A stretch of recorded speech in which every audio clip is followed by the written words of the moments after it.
chercheur invité. Il est professeur à l'Université Anadolu en Turquie depuis 2016. Le professeur Oktay a de nombreux travaux subventionnés par différentes institutions publiques. Il est l'auteur de nombreuses publications et de communications, dont 52 articles dans des revues de lecture avec comité de lecture, 68 communications présentées dans différents congrès nationaux et internationaux, 13 chapitres d'ouvrages et un ouvrage sur l'évaluation des besoins éducatifs et la méthodologie de recherche en sciences de l'éducation. Sans plus tarder, donc, je vous laisse, Monsieur professeur Oktay, la parole. Je vous remercie beaucoup, Anastasis, pour cette modération et pour cette belle organisation. Et je remercie également Anderson qui m'a invité en fait pour cette présentation. Je vais juste partager mon écran, c'est pour commencer ma présentation. Voilà. Aujourd'hui, en fait, j'aimerais vous parler sur l'impact de feedback sur le processus d'apprentissage cognitif et socio-émotionnel des apprenants. Et c'est une conception d'outils technologiques pour l'enseignement à distance. En fait, j'aimerais partager aujourd'hui déjà une recherche qui a été déjà réalisée, qui est en cours de publication, et aussi un piste de recherche, une recherche que je suis en train d'en fait établir. C'est pour en fait collaboration aussi avoir des idées, faire des discussions avec vous sur ce projet-là. Mais d'abord, en fait, j'aimerais vous parler qui je suis. D'abord, merci à l'Institut qui m'a parlé un petit peu. Je vous donne un petit peu plus d'informations sur moi. Je suis professeur titulaire en sciences d'éducation à l'Université Anadolu en Turquie. Je travaille beaucoup en fait sur la formation des enseignants. J'interviens beaucoup au niveau curriculaire, évaluation et l'apprentissage. Et je suis docteur, en fait, j'ai fait mon doctorat en France à l'École normale supérieure de Cachan, en département didactique des sciences et technologies. Ensuite, enseignant-chercheur, professeur adjoint, professeur associé. Et depuis 2016, je suis professeur titulaire. Et depuis février 2023, je suis en fait chercheur associé à l'Université de Québec à Montréal, donc les facultés de sciences et d'éducation, département de didactique. Donc, je suis là en fait en Montréal pour une année de recherche et financé par Centre de recherche nationale de Turquie pour cette année de recherche ici. C'est pour collaboration aussi, on peut développer des projets de recherche avec mes collègues.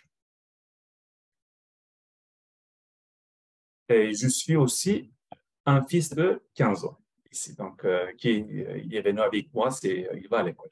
Donc, je vais vous parler aujourd'hui un peu le cadre conceptuel de ma contribution, en fait. Et je parle de feedback, l'idée de feedback, la notion de feedback. Donc, parce que le feedback est un processus très important, joue un rôle très, très important pour l'apprentissage dans le développement des étudiants. Donc, si on regarde le feedback, la notion de feedback, donc on voit que il y a une partie de la notion de cognitif, c'est-à-dire c'est plutôt la performance académique, une partie de métacognitif, ça c'est plutôt les caractéristiques de pensée critique, la pensée créativité, la réflexion, des compétences de résolution de problèmes, et aussi une partie affective, c'est autorégulation, l'autonomie, confiance en soi, qui on peut parler. Autorégulation, c'est quand même, il y a une partie de cognitif, métacognitif, aussi une partie de affectif.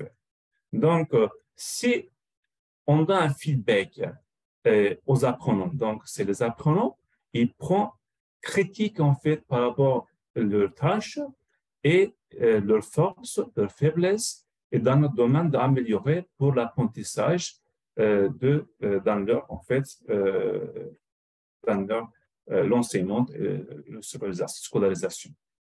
Et bien sûr, aujourd'hui, avec l'avancée technologique, la croissance significative de technologie, donc le feedback est devenu très important.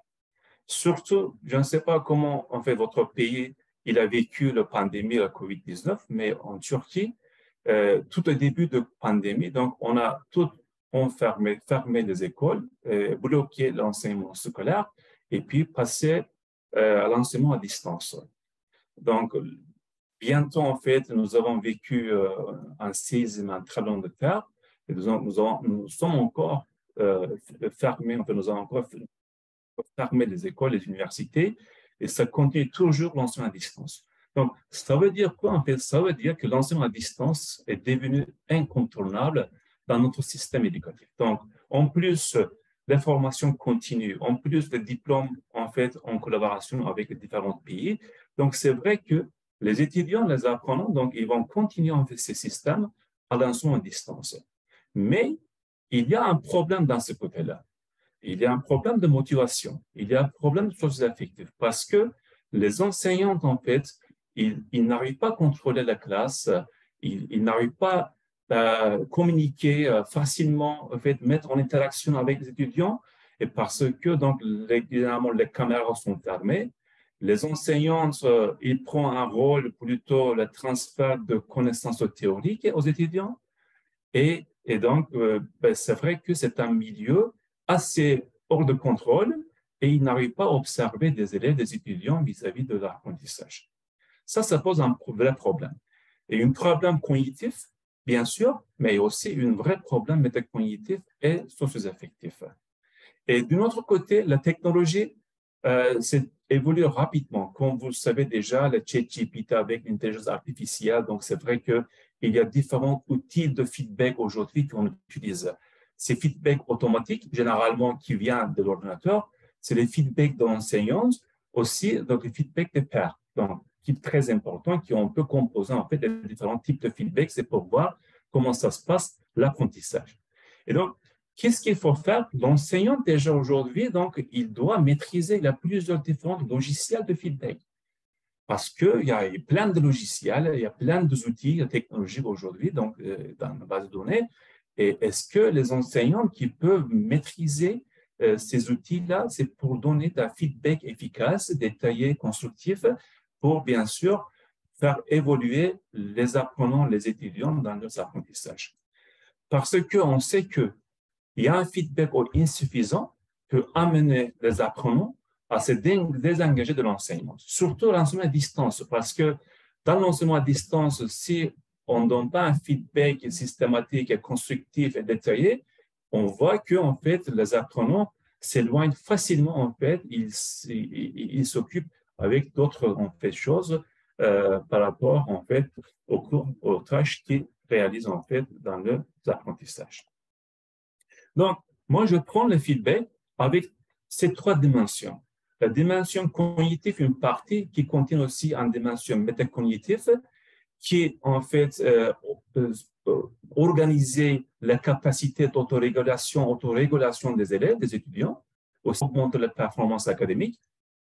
Et il y a une partie dimension socio-affective qui on oublie toujours, ou bien pas toujours, mais généralement, des étudiants parce qu'ils ont une émotion, de motivation interne, ils ont besoin de motivation externe, ils ont besoin d'autonomie, de bonne gestion des émotions, donc parce qu'ils sont tous de favoriser l'acceptation des commentaires, ça veut dire augmenter aussi la possibilité, bien sûr, de l'apprentissage.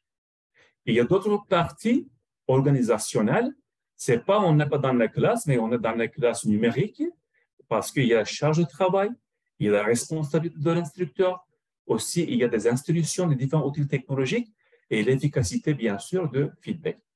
Donc, il ne faut pas prendre en compte seulement aux dimensions cognitives, mais superposer, composer un feedback avec trois dimensions, avec le cognitif, socio-affectif et organisationnel. Donc, je vais insister aujourd'hui un peu plus sur ces trois dimensions. Quand on parle de feedback en ligne, on parle généralement le feedback qui vient de l'instructeur, ou bien un feedback automatique qui vient de l'ordinateur, ou bien un feedback qui vient de pairs sous forme de numérique, peut-être écrit, peut-être verbal, peut-être électronique, peut-être une réponse.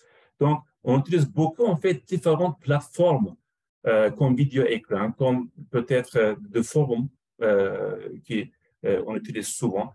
Et donc, ça peut être aussi synchronique, ça veut dire synchrone de format synchrone, et aussi asynchrone. Donc, qu'est-ce qu'il est mieux en fait? on réfléchit un petit peu la réflexion sur le feedback. Quel type de feedback on doit en fait organiser pour les étudiants qui l'apprentissage devient plus efficace? C'est ça le problème, que leur motivation d'apprentissage aussi augmente. Leurs attitudes vis-à-vis de l'apprentissage qui s'améliore en fait dans une plutôt en fait bon côté. Et aussi les feedbacks organisés par l'intelligence artificielle déjà aujourd'hui, donc avec bien sûr les différents outils de intelligence artificielle. Donc, qu'est-ce qu'il faut faire? On a pensé d'abord, j'ai pensé analyser d'abord la recherche scientifique et pour voir qu'est-ce qui se passe en fait en sciences, parce que c'est vrai que le feedback n'est pas une notion nouvelle, c'est parce qu'il traite par plusieurs différents chercheurs, il est traité en fait dans les différentes publications scientifiques bien sûr. Et donc, il faut voir systématiquement qu'est-ce qui se passe dans les revues, dans les publications scientifiques. Ensuite, observer les étudiants, les enseignants qui nous amènent différentes approches. C'est une population observée, peut-être une approche panoptique que je vais vous parler tout à l'heure. Et des observations nous amènent aussi quelques questions d'éthique. Parce que, donc, accueillir des informations des enseignants, des élèves, et le traiter et organiser les feedbacks, plutôt peut-être individualisé. Pas rester dans la globalité, mais trouver des solutions pour l'organisation des feedbacks individuels. Et aussi, bien sûr, organiser les feedbacks cognitifs, métacognitifs et socio-affectifs en utilisant l'outil de Web 2 et Web 3. Donc, ça, je suis parti un peu de cette idée-là. C'est pour analyser, développer de pistes de recherche. Donc, cette étude vise à analyser l'impact feedback sur le processus d'apprentissage cognitif, métacognitif et socio-émotionnel chez les apprenants et discuter d'une conception d'outils technologiques. Pour cela, dans un premier temps, j'ai fait une analyse des caractéristiques des feedbacks et aussi des recherches scientifiques en se basant, en fait, que je vais vous partager aujourd'hui des résultats de méta-analyse. Aussi discuter de la conception d'outils technologiques dans la perspective de reconnaissance automatique des émotions des apprenants. Est-ce qu'on peut capter les émotions des apprenants? C'est pour organiser un feedback individualisé. C'est l'une des questions qui m'occupe beaucoup, en fait, dans ce dernier temps. Donc, pour la méta-analyse, bon, c'est vrai que c'est une recherche déjà en cours de publication. On a obtenu des réponses, certains résultats, je pense, très importants. Donc, d'abord, on a regardé les différentes méta-analyses parce que quand même, avec la pandémie COVID-19, c'est vrai qu'en fait, la plateforme utilise très souvent le Zoom, par exemple, différents outils en fait, pour l'enseignement à distance. Et certainement, on a pensé qu'il y a des recherches, il y a des méta-analyses parce que les méta-analyses nous permettent de cerner, de voir quel type de recherche, quel type de résultat qui généralement en fait produit pour l'enseignement à distance, pour la classe d'apprentissage. Donc, on a regardé d'abord, c'est voir quel type de méta-analyse qu'ils ont réalisé, quels modérateurs qu'ils ont été traités. Donc, on a vu que c'est très intéressant. On a vu seulement 3 méta-analyses, certainement, parce que les méta-analyses, c'est quand même, mais les méta-analyses, ça prend en compte plutôt l'enseignement à distance. Et c'est 2020, 2021 et 2022. Donc, on a regardé si le number of the studies, c'est-à-dire le nombre d'étudiants traités, c'est à peu près 35 recherches, 17 recherches et 10 recherches. Donc, on a vu en fait les effets, l'effet de ça, la taille de l'effet, et voir aussi les différents types de modérateurs. Pour notre méthodologie, on a en fait réalisé notre propre méta-analyse. D'abord, en fait, on a étudié tous les feedbacks en ligne, le feedback pair, le feedback automatique, feedback à l'enseignant sur l'apprentissage des étudiants. Et aussi, donc, on a choisi les publications en anglais. Donc, c'est plutôt donner les quantitatifs pour une méta-analyse. Notre mot-clé, c'était distance education, digital learning, online feedback, automated feedback, online peer feedback, online teacher feedback, online tutor feedback. Et base de données qu'on a utilisées pour cette recherche systématique, c'était Web of Science, plutôt les articles de journaux SSCI, et Eric, Scopus et Google Scholar. Pour les méthodologies, d'abord, on a en fait fait une recherche dans l'ensemble de bases de données. Donc, on a trouvé 3782 articles qui focalisaient sur le feedback. Donc, on a supprimé les travaux en double parce que différentes bases de données, il y avait différents travaux déjà, de le même travail déjà, en fait, qui s'apparaît dans les différentes bases de données. Donc, on a supprimé à peu près 1107. Donc, ça nous restait 2675 travaux. Donc, on a aussi exclu le travail qui n'est pas très étroitement lié avec le feedback en ligne. Donc, c'est à peu près, on a éliminé 2224. Et aussi, on a éliminé les travaux qui sont publiés dans une autre langue, par exemple dans une langue de chinois ou bien arabe ou bien différentes langues qu'on ne maîtrise pas bien. Et puis, on a plutôt choisi les articles en anglais. En plus, on a exclu certains articles parce que statistiquement, n'étaient pas bons, parce que le taille de l'effet n'était pas présenté, parce que c'était pas en fait très en fait bien maîtrisé, analysé le paramètre statistique, le variable, les différentes variables. Donc, on a éliminé ça aussi. Ça restait en totalement à peu près 38 travaux de recherche, de publication. Donc, on a traité 68 différentes variables parce qu'il y a plusieurs de variables, modérateurs variables dans cette recherche-là. On a parti analyser en fait ces 68 paramètres. Donc, le codage a été réalisé par rapport à la mode de feedback, source de feedback, demande d'acquisition, niveau d'éducation, période de mise en ordre, et taille de groupe et bien sûr le type de l'expérimentation. Donc, on a fait la vérification des fiabilités. Trois auteurs, donc chacun, ils ont codé en fait dans leur côté et puis après, on a comparé cette codage-là, c'est pour être plus fiable en fait dans notre traitement des données. Et donc, calcul d'interprétation de taille de l'effet, c'est on a utilisé un logiciel parce que les SPSS ou bien ils ne donnent pas la facilité pour analyser, pour faire des méta-analyses, mais c'est GMA, donc on a utilisé, et CMA.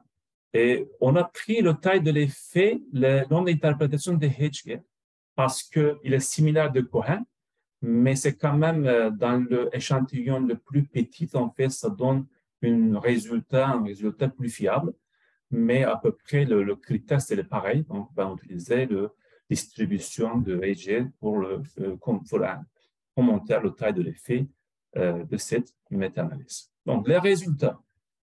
Je passe rapidement les résultats et les discussions.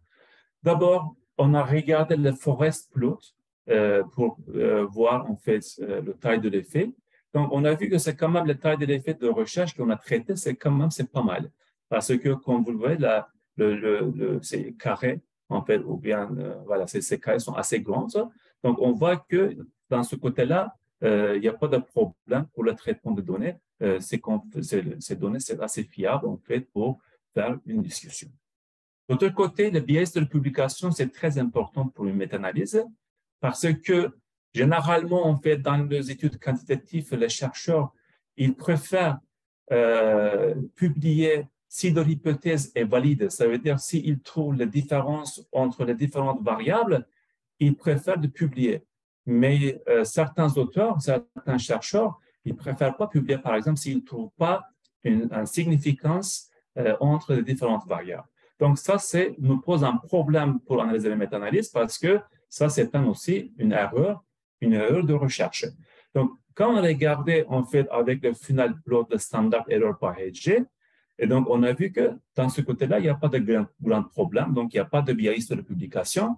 Bon, il y a certains problèmes. Ici, c'est comme vous le voyez là, il y a quelques recherches un peu s'éloigner dans cette accumulation, mais généralement, en fait, toutes les publications nous permettent, en fait, de faire une analyse plus approfondie pour cette travail de recherche. Donc, je passe rapidement un peu le tableau général, qu'est-ce qu'on a observé.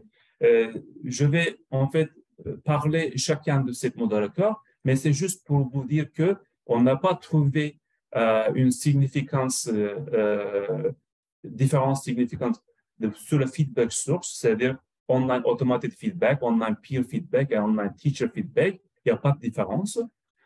Par contre, le feedback, mode feedback, il y a différence, c'est-à-dire le feedback écrit, le feedback vidéo, le feedback audio, donc on peut observer certaines différences. Et aussi, learning outcome, c'est-à-dire l'acquisition, au niveau d'acquisition, donc on observe en cognitif et aussi le métacognitif affectif une partie. Donc, par rapport aux domaines, donc, y a-t-il des différences? Il y a des différences. Par rapport au niveau d'éducation, il y a des différences. Par rapport à l'implémentation, la période d'implémentation, on observe aussi la différence. Aussi, donc, dans d'autres variables, c'est-à-dire comme le study design ou group size, donc il n'y a pas de grande différence. Donc, on parle un petit peu sur ces données-là, et puis c'est pour un peu approfondir ces résultats avec, bien sûr, en s'appuyant de la littérature. Donc, pour le source de feedback, c'est-à-dire, on voit que c'est online feedback et online peer feedback et teacher feedback. Le feedback d'enseignant, il n'y a pas de grande différence. Mais quand on regarde un peu plus effect size, on voit que l'enseignant, le feedback qui vient de l'enseignant, c'est plus fort. C'est-à-dire, les étudiants, ils prennent profit, ils apprécient toutes les sources de feedback, mais plus, bien sûr, le feedback qui vient de l'enseignant. Ça, on peut comprendre facilement parce que on a vu qu'en fait, les étudiants acceptent généralement sans condition le feedback qui vient de l'enseignant comme étant entièrement sûr parce qu'ils disent que voilà, c'est une autorité parce que c'est une forme d'autorité, l'enseignante. Et si l'enseignant dit quelque chose, ça c'est vrai, en fait. Ça c'est correct. Parce que généralement, les étudiants, ils prennent ça, en fait, comme la réalité. Bien sûr, dans ce commentaire-là, il y a aussi un niveau culturel, il y a un démographique, il y a une partie culturelle. Parce que je ne sais pas comment ça se passe ici dans votre pays, mais chez moi, en Turquie, l'enseignante est un rôle de vraie autorité.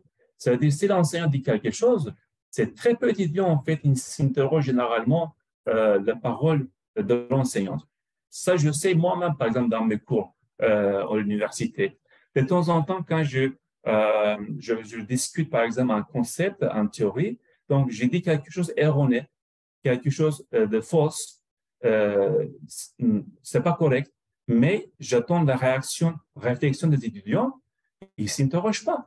Et puis après, je prends ma parole, je dis, mais écoutez, ça, c'est pas vrai.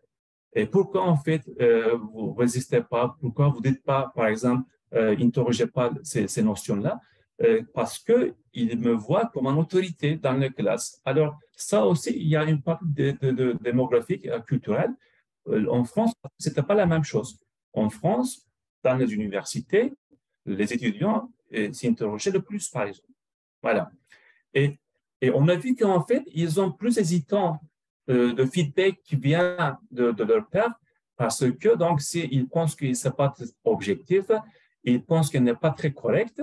Alors, ça nous amène de poser d'autres questions.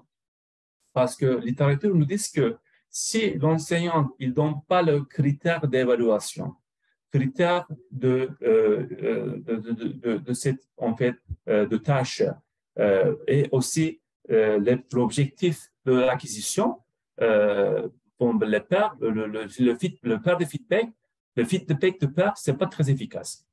Mais si en fait les étudiants ils utilisent bien sûr ces critères de sélection et qu'ils ont conscience de l'objectif d'acquisition pour cet objectif-là, et bien sûr, ils évoluent objectivement, ils donnent des feedbacks plus constructifs, plus détaillés au pair. Donc ça, c'est nous amène en fait de changer un peu le concept de feedback par rapport à ça.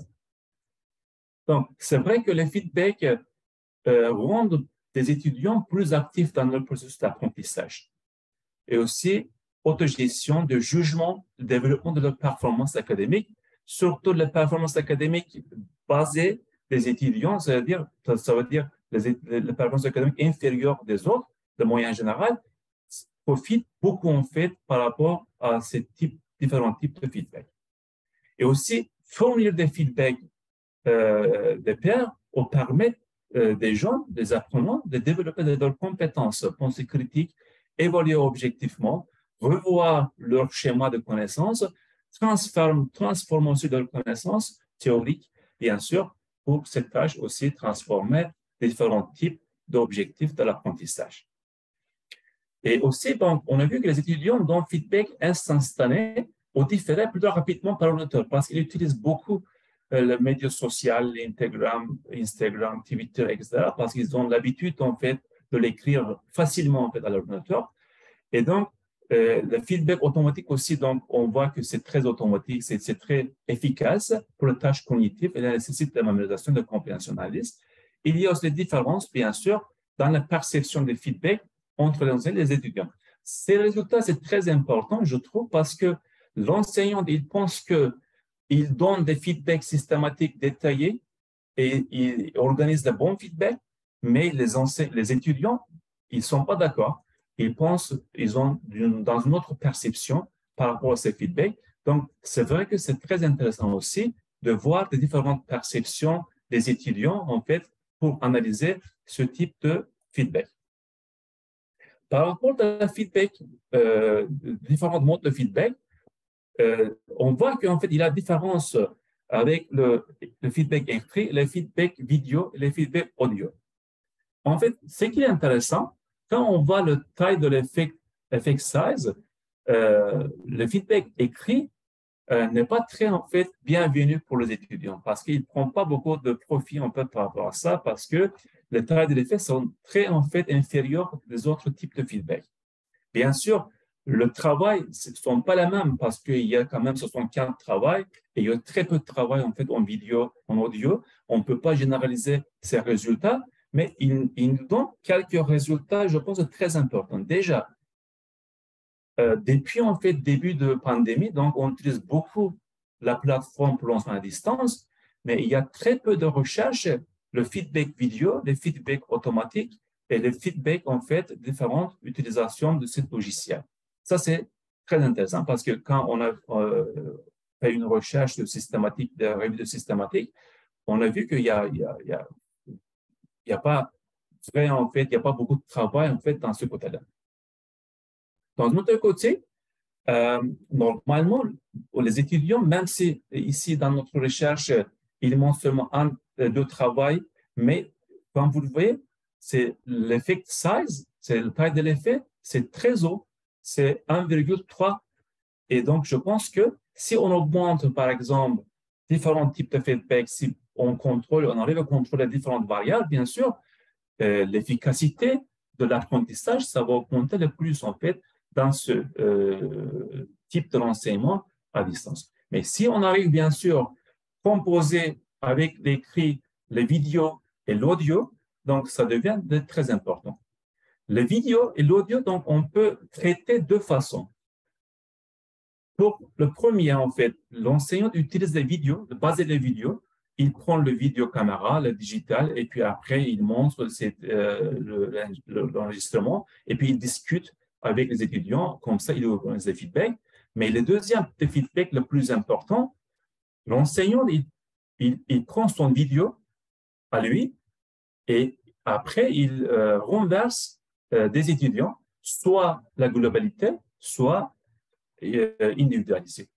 Mais c'est vrai que le problème méthodologique, en fait, il y a beaucoup, en fait, pour la vidéo individualisée, parce que si on a, par exemple, 5 étudiants, 10 étudiants, il n'y a pas de problème, mais si on a 150 étudiants devant nous, c'est vrai qu'un vidéo individualisé, c'est assez difficile. C'est pour cela qu'en fait, l'intelligence artificielle, peut-être, on peut utiliser pour individualiser, en fait, notre vidéo, peut-être pour peut-être directement, en fait, parler avec l'étudiant, puis avec son nom, son prénom, etc.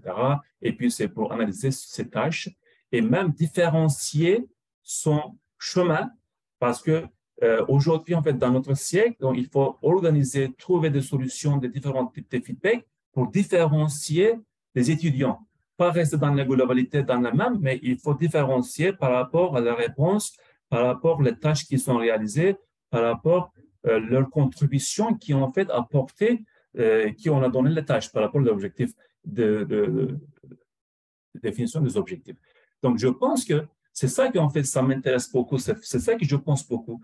Comment peut-on différencier, en fait, ces différents feedbacks et aussi donner un feedback cognitif, affectif et socio-affectif, bien sûr, organisationnel ensemble. D'un autre côté, on a regardé un petit peu qu'est-ce qui se passe au niveau cognitif, au niveau affectif. Donc, on voit que les feedbacks se concentrent beaucoup, en fait, au niveau de cognitif. Ça, c'est normal parce que généralement, en fait, l'enseignant, il transfère les connaissances théoriques généralement et puis il donne des corrections cognitives, il donne généralement le vrai, le faux, etc. Et au niveau affectif, donc, on n'a pas beaucoup de travail. Comment organiser le niveau affectif, comment on dit, par exemple, comment on parle de confiance en soi, autorégulation, on parle de différentes autonomies, motivation, mais dans nos recherches quantitatives, c'est pas dominant, donc on ne va pas beaucoup. La plupart de recherches, peut-être 70% de recherches, c'est au niveau, ou même plus, au niveau cognitif, en fait, ils traitent au niveau cognitif.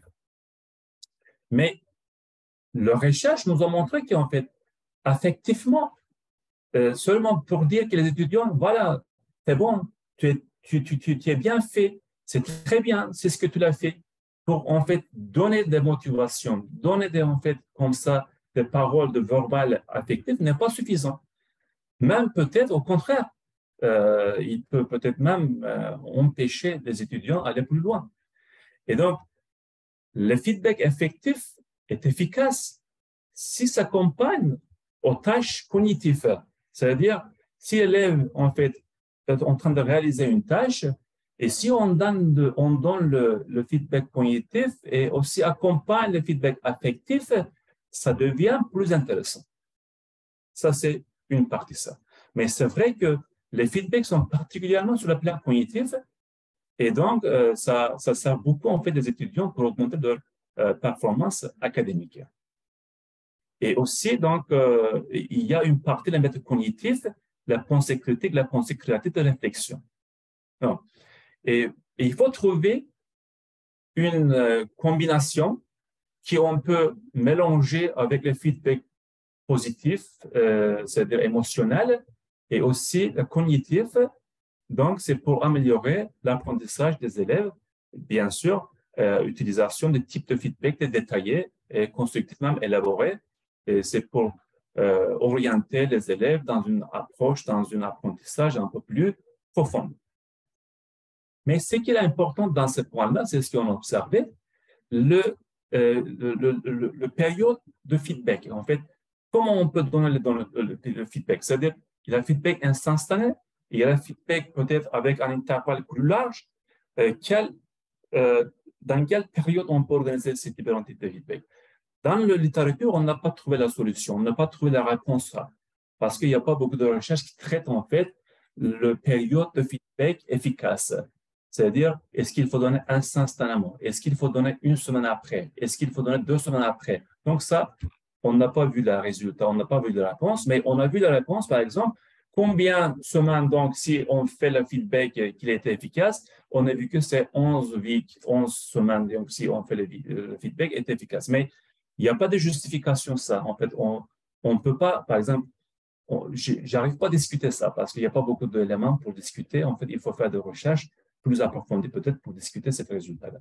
Mais le feedback instantané, on sait que si, par exemple, on fait un quiz, si on fait un questionnaire multiple choix, par exemple, un choix multiple, et si on donne, par exemple, de feedback, la réponse correcte et incorrecte, non correcte, et là, ça, peut-être on peut utiliser le feedback instantané parce qu'on veut que, en fait, l'étudiant, en fait, se développe rapidement, mais plutôt si vous pensez à la taxonomie, ces types de feedback, c'est plutôt, en fait, s'oriente vers le taxonomie le plus bas, le cognitif le plus bas, c'est-à-dire c'est la mémorisation, même peut-être analyser une partie, mais ça ne traite pas plutôt au niveau synthèse, au niveau évaluation, au niveau créativité. Au contraire, si on donne le feedback instantané, ça empêche d'étudiants d'aller plus loin. Parce que moi, j'observe beaucoup en fait de mon fils, quand je travaille avec mon fils, avec une question, il me dit toujours, papa, dis-moi, c'est quoi la correction? C'est quoi la réponse? Mais je dis, mais attends, mais on va d'abord justifier la réponse et voir comment résoudre le problème. Il me dit, non, mais je veux voir la réponse. Vous voyez là? Parce que quand vous lui donnez le feedback instantané, donc il se concentre sur seulement la réponse. Est-ce que la réponse est correcte? Est-ce qu'elle est non correcte? Mais ça empêche la créativité. Ça empêche la pensée réflexive, la pensée critique. Donc, alors, il faut donner le feedback un peu plus peut-être dans une période d'intervalle pour encourager les étudiants qui acquissent, bien sûr, de connaissances et de compétences métacognitives. Donc, et pour différents domaines, donc, je n'ai pas beaucoup de discussions là-dessus parce que généralement, on va dans les sciences sociales, le travail.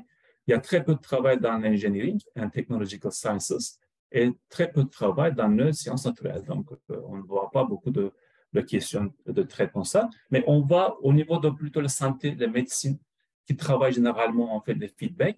De temps en temps, les feedbacks automatisés, ils travaillent, les feedbacks reconnaissance émotionnelle, donc pour l'instant, donc ils travaillent un petit peu, mais dans les sciences d'éducation, donc c'est généralement, ça revient des sciences d'éducation. Et la même chose, on voit beaucoup le feedback, en fait, généralement dans l'apprentissage de langue étrangère, et aussi, donc, on voit beaucoup au niveau de undergraduate, mais je n'ai pas beaucoup de discussion là-dessus parce que je ne trouve pas très important par rapport à la discussion qu'on a fait, en fait, on a mené des différentes variables. Donc, c'est pour la conclusion de cette première étude. Donc, je peux vous résumer, en fait, pour dire qu'il est nécessaire d'avoir des feedbacks constructifs détaillés dans l'environnement en ligne pour développer les caractéristiques cognitives, émotionnelles et comportementales. Très peu de travail pour l'instant. Et il faut la conception d'enseignement en ligne devrait inclure le feedback de l'enseignant ainsi que de feedback de pair, c'est-à-dire faut faire en fait avec la plateforme, avec l'enseignant et les pairs. Et par contre, il est important que l'enseignant se supervise les feedbacks parce que est-ce que l'information est correcte? Est-ce que l'objectif, l'évaluation est objective? Donc, il ne faut pas exclure l'enseignante dans l'organisation des peer feedback. Donc, alors, l'enseignant doit être aussi quelque part là-bas et puis donc, il doit contrôler ces différents types d'informations. Donc, l'enseignant, bien sûr, devrait élaborer les critères, les objectifs d'apprentissage et assurer que les feedbacks sont évalués en fonction de ces critères. Et aussi l'organisation de forums de discussion qui les étudiants peuvent contribuer à augmenter l'interaction, de promouvoir l'utilisation de feedback. Et peut-être faut privilégier les activités de feedback avec assistance vidéo.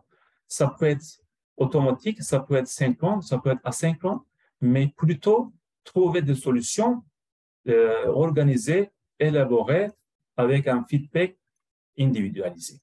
Donc, cette recherche m'a amené en fait les différentes recherches. Deuxième recherche, c'est conception d'un outil technologique basé sur l'approche post-panoptique.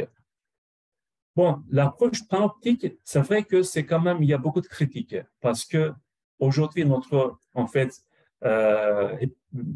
déjà dans une société panoptique, déjà, le média social, il accumule les informations, le banque, il accumule les informations, le crédit card, même on dépense le crédit card avec les crédit cards, on donne beaucoup d'informations. Bien sûr, et les sociologues, ils font pas mal d'analyses, en fait, du peuple, leurs tendances, leur consommation, etc. Moi, je pensais que pourquoi pas utiliser la panoptique dans une autre façon. C'est-à-dire parce que généralement, l'idée de panoptique, ça vient bien sûr de la prison de Bentham et après les différentes façons de Foucault, le Clark aussi donc nous a amené en fait, dans le système éducatif dans cette approche panoptique. Utilisation, généralement, on voit que c'est plutôt la discipline, la punition, la promotion, etc. Moi, fait une approche plutôt post-panoptique. Utilisation de l'approche panoptique pour observer les élèves, pour accumuler certaines données avec l'aide de l'intelligence artificielle, bien sûr, traiter en fait ces données avec l'aide de l'intelligence artificielle et donner un feedback aux enseignantes sur le niveau cognitif des élèves, au niveau émotionnel des élèves, et aussi permettre l'enseignant d'organiser, élaborer des types de feedback personnalisés pour les étudiants. Comme ça, les étudiants, ils ne restent pas seulement bloqués devant l'ordinateur et ils ne vont pas s'occuper toujours avec d'autres choses. Il va concentrer la tâche, il va concentrer en fait plus des cours, peut-être augmenter l'interaction, augmenter l'intervention en fait de la classe. Ça peut être peut-être le plus efficace de l'apprentissage. Donc, j'utilise plutôt, je parle la piste plutôt panopticisme, post-panopticisme, conceptualisation de post-panoptique dans l'enseignement à distance, et aussi, bien sûr, il y a une question d'éthique parce qu'on accumule les informations et on utilise cette information, on traite ces informations, donc c'est aussi, il y a une question d'éthique dans ce point-là. Bien sûr, ces observations doivent être volontaires, c'est-à-dire l'étudiant doit savoir qu'ils ont déjà observé par une intelligence artificielle, il y a par l'enseignante, que l'enseignante, il formule en fait des feedbacks par rapport à leur niveau cognitif et émotionnel. Donc, dans ces points-là, en fait, je pense plutôt en trois parties. Déjà, construire une expérimentation en feedback dans l'enseignement à distance, développer, utiliser un algorithme d'intelligence artificielle pour la reconnaissance automatique des émotions des apprenants et l'évaluation des effets de feedback des processus d'apprentissage. Aussi, si on peut le faire,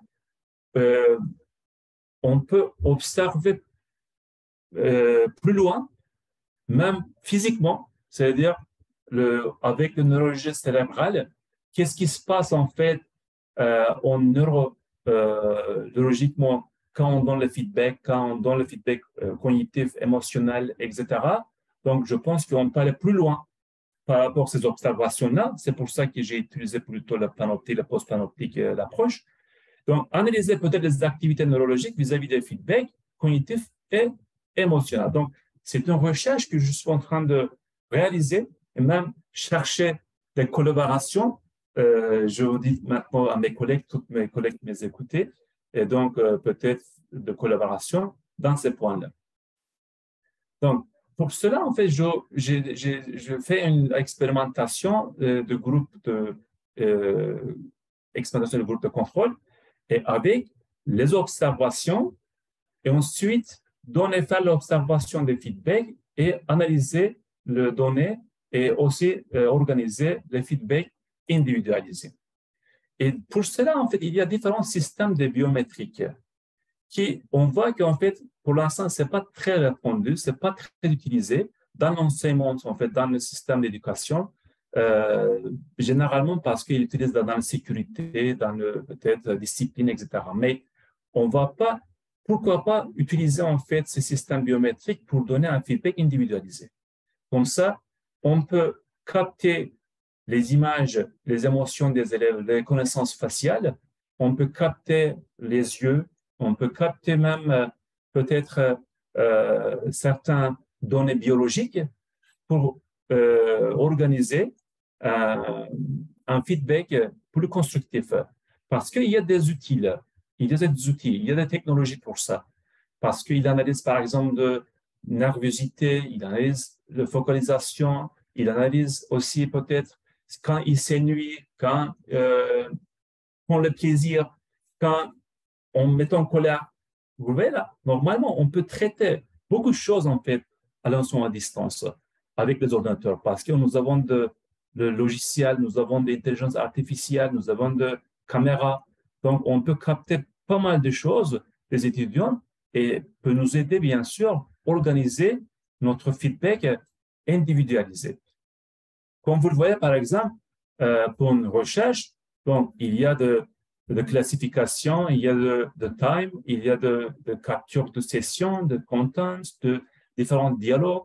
par exemple, combien de fois il a pris la parole, qu'est-ce qu'il a dit, combien de réponses il a donné à la collègue, ou bien qu'est-ce qui s'est passé en fait, dans ses visages, ses yeux, etc. Donc, on peut traiter, il y a plusieurs différentes informations pour donner plus de l'efficace. Il y a des logiciels, il y a des algorithmes de connaissance faciale différents, mais bien sûr, culturellement aussi, il faut peut-être analyser parce que dans chaque culture, certainement, donc, ces émotions vont montrer différemment. On peut, pour certains, bien sûr, le point commun, mais aussi une partie de culturelle, sociologiquement, donc il faut prendre en compte aussi. D'un autre côté, il y a aussi des émotions neurologiquement, parce qu'on peut observer dans le cérébral, l'image cérébrale, on peut voir s'il est content, s'il n'est pas content, s'il est en colère, si par exemple il comprend quelque chose, s'il ne comprend pas quelque chose, parce que différentes régions de notre cerveau donnent des réflexions par rapport à ça.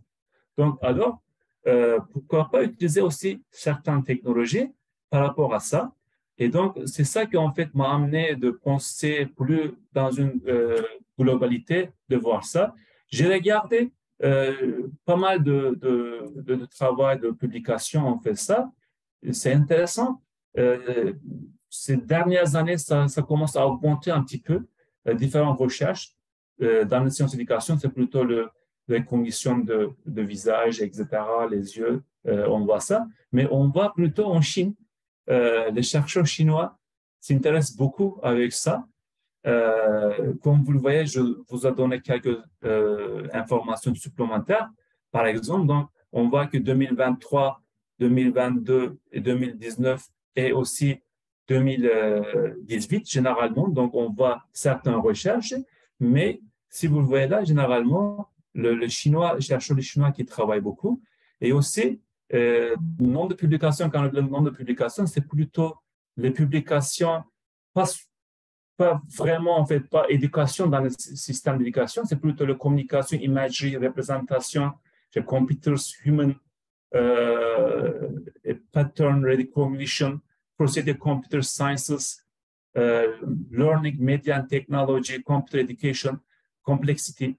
C'est ce type de journal qui on voit ça.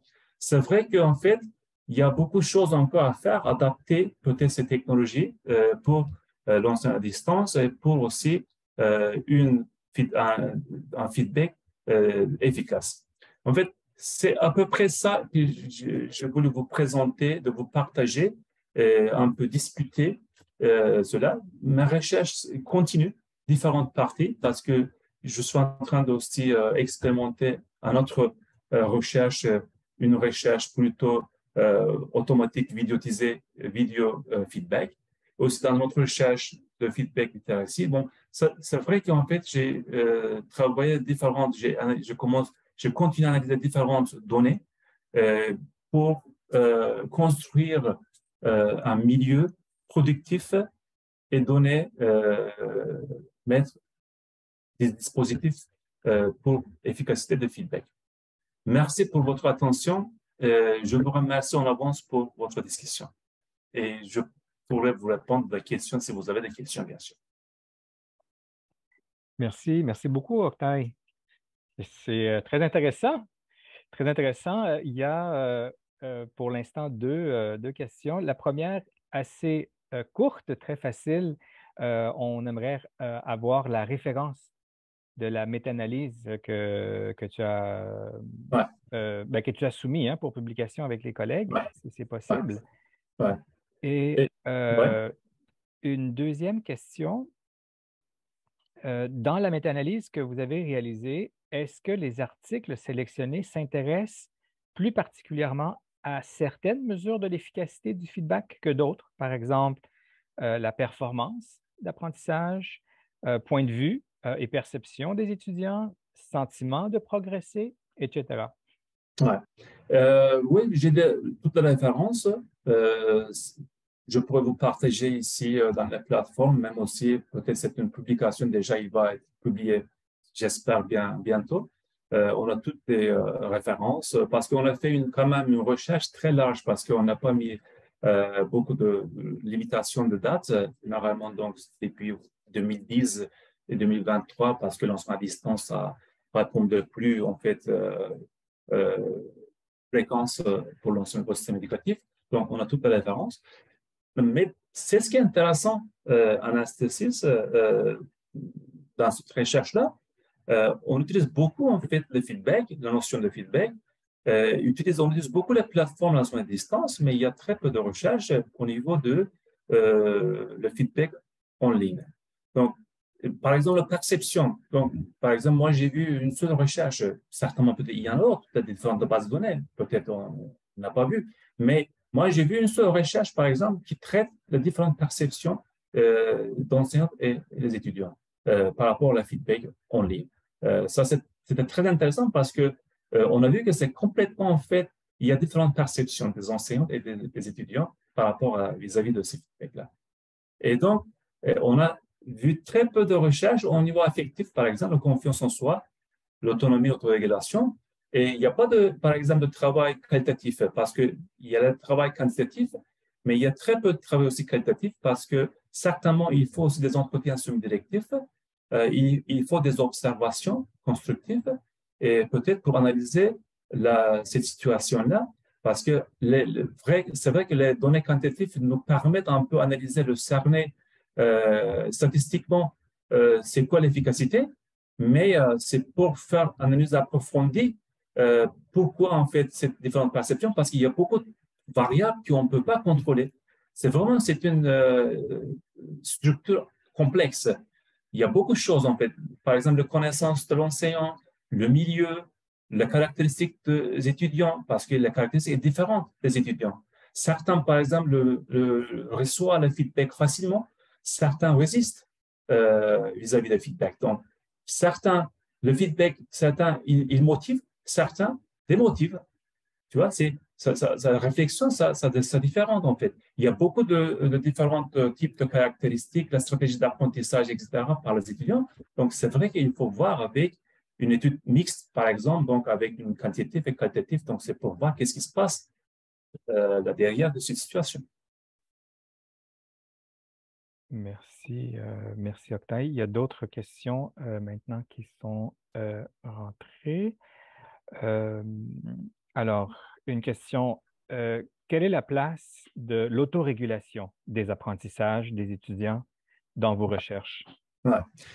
Ben, autorégulation, moi, je trouve que c'est assez important parce que généralement, en fait, quand on regarde la littérature, autorégulation, il prend comme une partie affective. C'est-à-dire, bon, il traite généralement, c'est comme une caractéristique affective. Mais moi, je pense que ce n'est pas un caractère seulement affectif parce que si on regarde l'autorégulation, il faut aussi de compétences cognitives et métacognitives parce que il doit savoir comment organiser, par exemple, son travail, il doit organiser comment traiter les documents, comment traiter les feedbacks, et donc organiser son emploi de temps, tout ça, en fait, je pense que c'est autorégulation.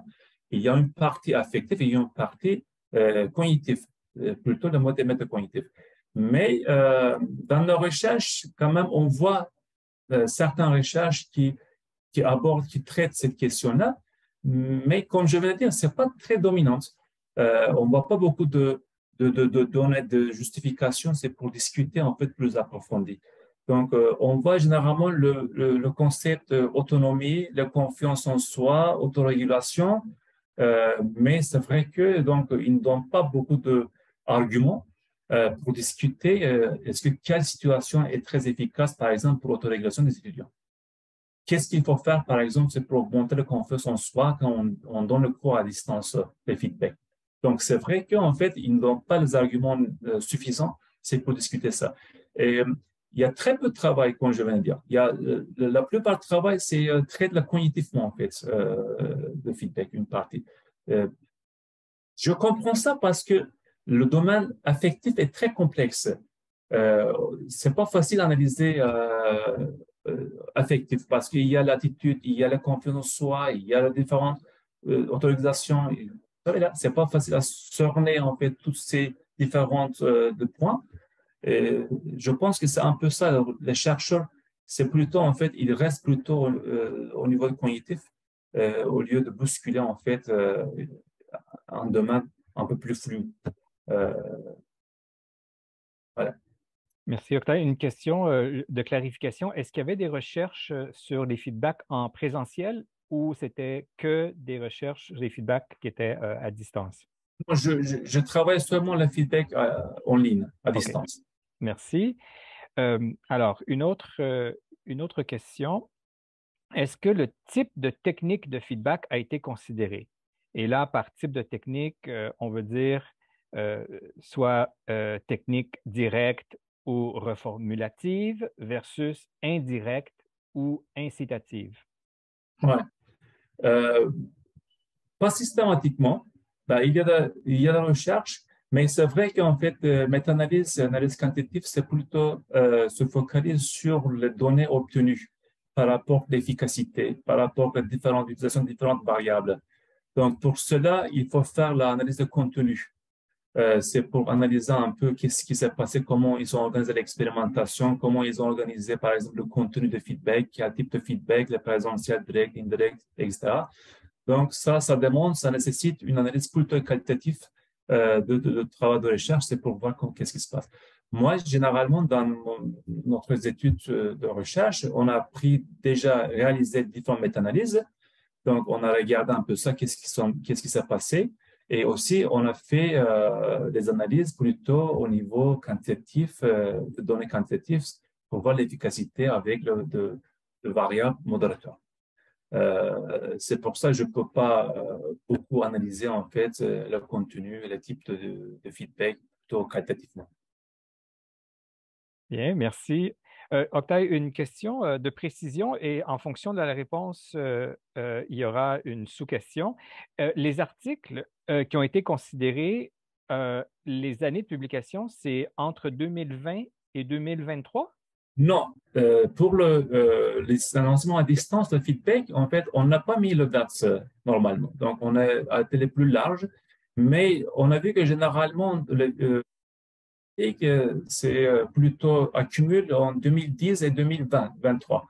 Donc, c'est les dernières 10 années. Mais on n'a pas mis en fait, par exemple, un limite de années. On a traité en fait tous ces articles qui est lié avec le feedback online, feedback peer, feedback online, lancement à distance, feedback, etc. Donc, on a utilisé les mots-clés et fait une recherche un peu plus large. Donc, c'est pour ne pas rater en fait de recherche, de publication.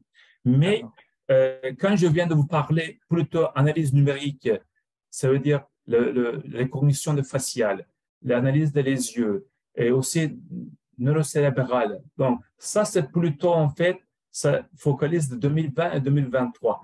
Ça veut dire, on ne voit pas, par exemple, beaucoup de recherches, analyse faciale des étudiants, analyse émotion des étudiants, des cognitions émotionnelles des étudiants, par exemple, en 2010, en 2008, très peu.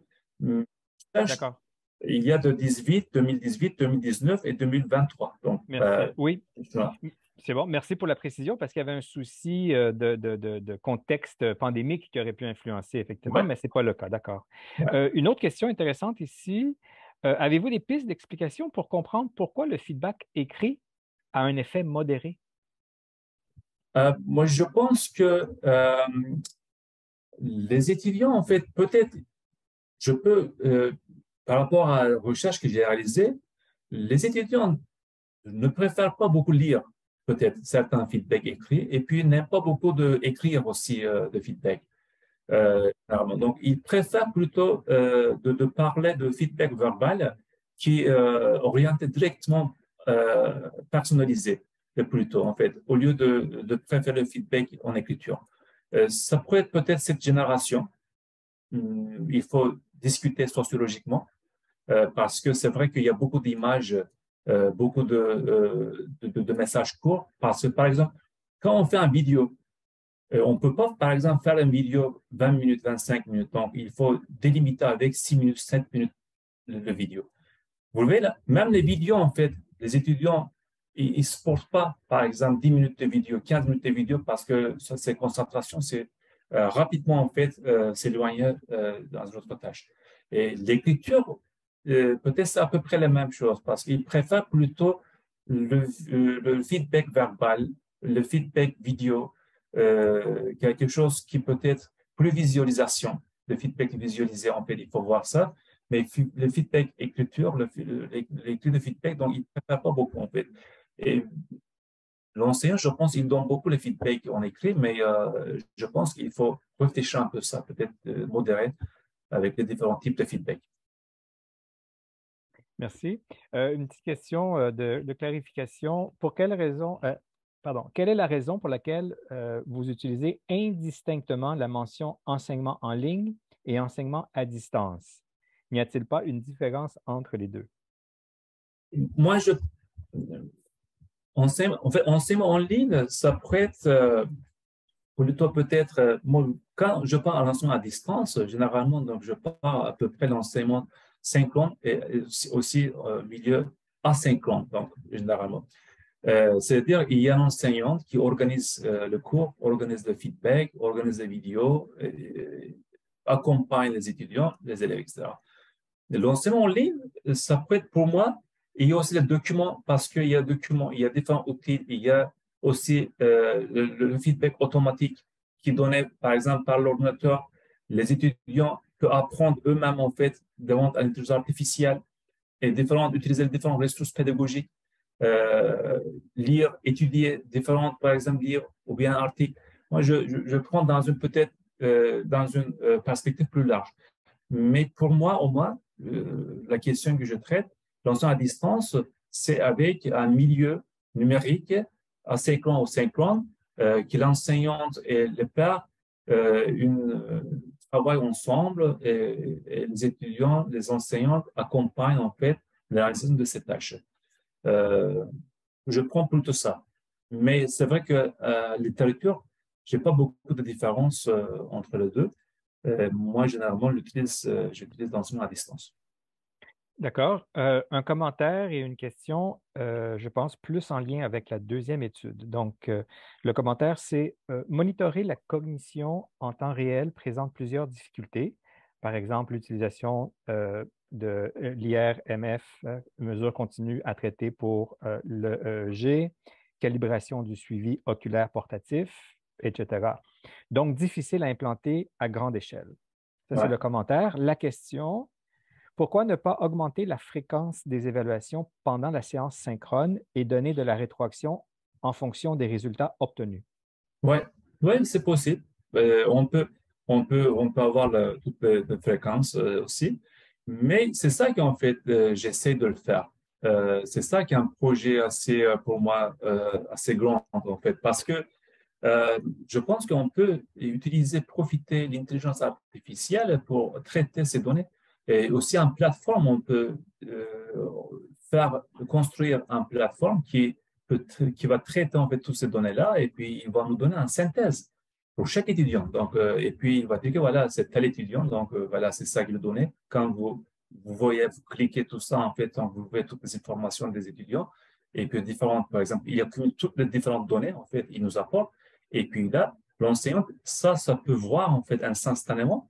C'est, par exemple, dans le cours synchronique, donc il peut donner certains feedbacks ou bien certaines peut-être paroles que les étudiants qui n'ont pas bien concentré le travail, le tâche, etc., qui n'utilisent pas différentes choses. Et aussi un feedback d'une période intervalle parce qu'il peut traiter d'abord, regarder un peu plus approfondi ces informations-là et puis après peut-être organiser un feedback plus individualisé à ses étudiants par rapport aux tâches qui sont réalisées. Je pense que on peut le faire. C'est compliqué, c'est pas Oui. facile, mais je pense qu'aujourd'hui, on a la technologie de faire ça, mais seulement il faut organiser les experts et puis surtout de bonnes personnes et pour réaliser en fait cette recherche. Ben, j'espère bien. Oui, peut-être en milieu plus laboratoire Ouais, et voir par la suite pour le milieu naturel, in situ, donc avec les tout à défis, fait. évidemment. Il y Mais a, c'est ça. ouais, il y a technologue, il y a aussi bien sûr le cognitive psychologie, psychologie cognitive, il y Oui. a différentes, tu vois, c'est domaines d'experts qui doivent travailler ensemble pour cette collaboration, je pense. Une prochaine question, et je pense que ça va rejoindre un peu ce que tu viens de mentionner. Ne devrait-on pas comparer feedback en présentiel et feedback à distance, Ouais, puisque la barre socio-affective et ouais. culturelle semble assez importante? Ouais, on peut faire ça, mais c'est vrai qu'au feedback présentiel, il y a pas mal de travail. Surtout dans la langue d'apprentissage de langue étrangère, parce que généralement, pour l'apprentissage de langue, ils utilisent beaucoup de feedback écrit, en fait, généralement. C'est ce que on a observé. Euh, on pourrait observer, faire une expérimentation avec, bon, déjà, je supervise pour l'instant un étudiant doctorant pour ça. En fait, il traite cette question-là. Une partie, donc, il va organiser le cours en classe et puis il va donner des feedbacks détaillés, élaborés, structurés et aussi de pairs, de feedback de pairs dans les classes.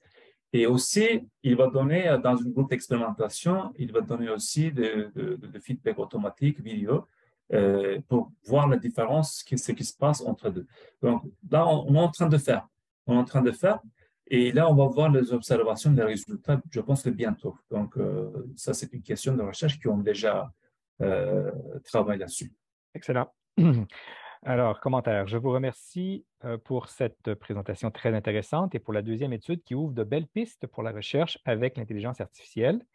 J'aimerais bien savoir comment vous avez pu collecter les données avec les systèmes biométriques, l'IRMF, les algorithmes de reconnaissance sociale.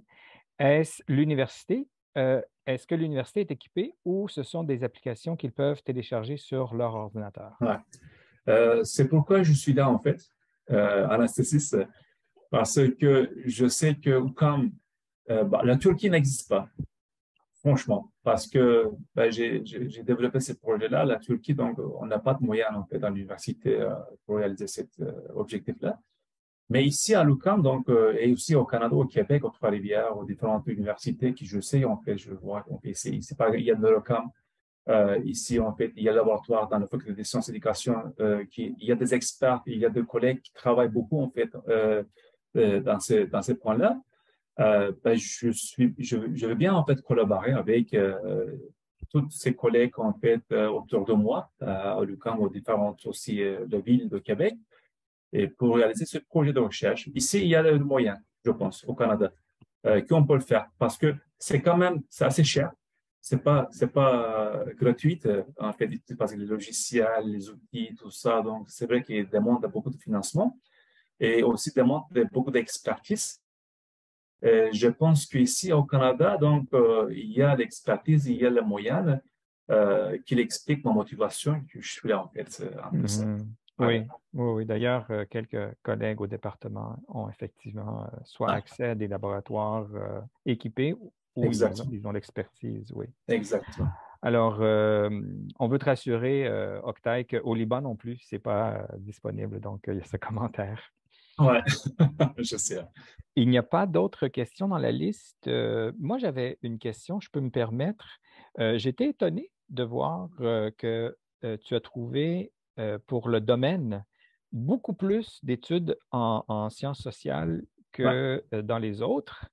ouais. Et est-ce que tu as les domaines plus précis en sciences sociales? Est-ce que c'est dans le domaine de l'éducation ou en psycho ou c'est quoi les sous-domaines, si on Ouais. veut?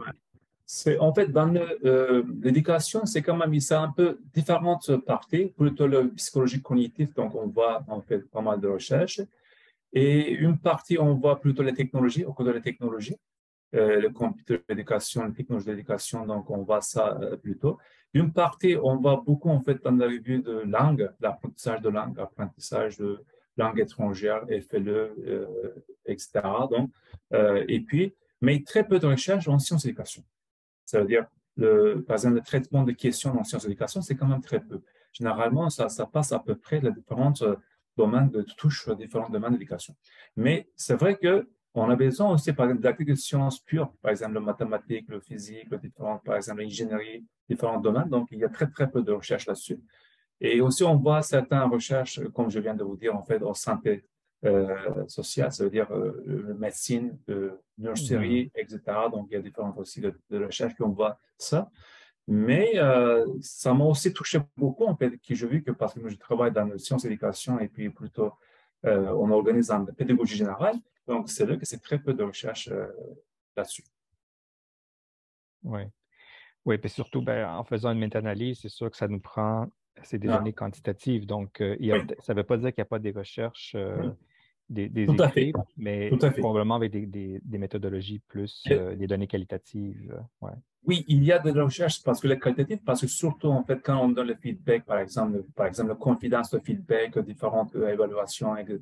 Donc, il y a beaucoup de recherches qualitatives, bien sûr, certaines recherches, observations, des entretiens, etc.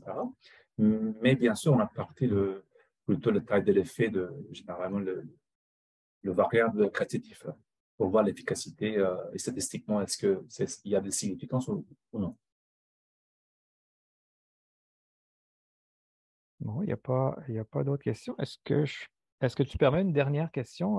Oui, bien sûr. Juste me clarifier, lorsqu'il était question de la durée, je ne suis pas certain d'avoir bien compris, parce que une semaine, 2 semaines, jusqu'à Ouais, 11 semaines et même plus. Là, ouais. il est question, est-ce que c'est entre le temps de la tâche et le moment où l'étudiant reçoit le feedback, ou est-ce que c'est le nombre de feedbacks qu'il y a? Donc, est-ce que j'en fais pendant 11 semaines ou est-ce que j'en fais pendant une semaine? Est-ce que tu peux clarifier? Non, ça, c'est en fait, si on donne le feedback, par exemple, chaque semaine, tu vois, c'est pas la période de feedback, Ah, mais le d'accord, c'est la feedback, fréquence. voilà, la fréquence, en fait. Ouais. Euh, dans ce point-là, il n'y a pas de recherche, en fait, beaucoup. Parce qu'il faut donner le feedback, par exemple, juste après le tâche, il faut donner le feedback. C'est vrai que les étudiants, ils prennent plus de profit si on donne le feedback juste après le tâche, ou bien en réalisation de tâches. Mais il y a très peu de recherche, par exemple, quand on organise ça, par exemple, une semaine après, 2 semaines après, 3 semaines après, ou bien dans nos semaines, ou bien juste après le tâche, vous voyez, là, il y a pas beaucoup de justification de clarification là-dessus. Mhm, ouais. Très peu. Ou bien quantitativement, il y a très peu, en fait. Peut-être qu'il y a de recherche quantitative, mais en quantitativement, il y a. Oui, en tout cas, ce serait intéressant de Ouais, voir s'il y a un tout à fait. effet, Tout à effectivement, fait. oui. Ouais, ouais. Il y a une question qui vient d'apparaître. Avez-vous des éléments quant au flux des données utilisées en feedback? Vaut-il mieux un feedback sobre? Euh, euh, qu'entendons par feedback détaillé? Donc, la différence entre un feedback détaillé versus un feedback pas si détaillé. Ouais. Bon, littérature, en fait, ils disent qu'il faut donner le feedback détaillé, élaboré, parce que c'est pas seulement, en fait, pour dire que c'est correct ou non correct la réponse, mais il faut aussi fournir, Justifié. euh, justifier des réponses et même peut-être donner des ressources supplémentaires pour orienter dans une tâche un peu plus globale, plus complexe. Donc, généralement, donc c'est ça, le feedback, ça marche, en fait. Euh, mais dans les recherches qui ont évolué, bien sûr, donc on n'a pas de la possibilité de voir toutes ces recherches qualitativement parce que est-ce que c'était feedback détaillé ou c'était feedback plutôt le correct, non correct, le plus limité? C'est vrai que ça, comme je viens de vous dire, il faut faire analyse de contenu, en fait, toutes ces recherches-là. Hmm, bien. Bien. Il semble qu'on ait épuisé les questions. Merci beaucoup. Oui, il y a des remerciements. Merci beaucoup pour cette Merci. présentation très intéressante, informative. Merci. Et merci pour cette discussion, les questions très productives. C'était plaisir pour moi de vous discuter et répondre à vos questions.